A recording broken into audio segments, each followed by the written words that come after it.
4.1 Number 1. Vuelvo al océano cada semana. 2. Nosotros podemos ir al pueblo mañana. 3. Julio se empieza a llorar cuando sus padres terminan el juego. Number 4. Usted vuelve al campo. 5. A mí viene el teatro cada mes para ver teatro cultural. 6. Dolores, Camilo y tú puedes venir a visitar la frontera. 7. Agustín y Pepa no pueden venir hoy. 4.2 Tienes empezar el programa a las 9 de la noche.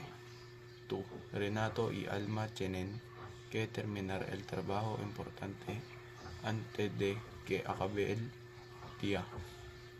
3. El transporte debe ser fluido para el paciente. 4.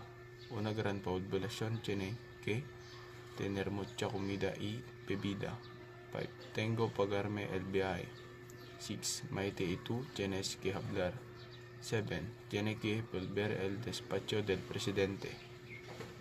4.3 Mi casa está entre la ciudad y el campo.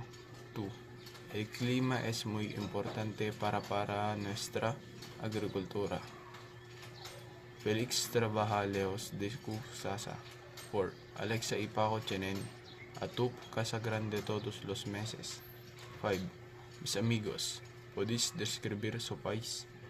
6. Ame termina hoy nuestro proyecto.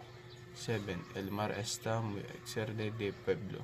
8. Usted y tus amigos tienen que visitar nuestro teatro. 4.4 Number 1. Tu país es más grande que la nuestra. 2. La comida en nuestra provincia es mejor que la comida en la ciudad. 3. Vives más cerca del mar que de la montaña. 4.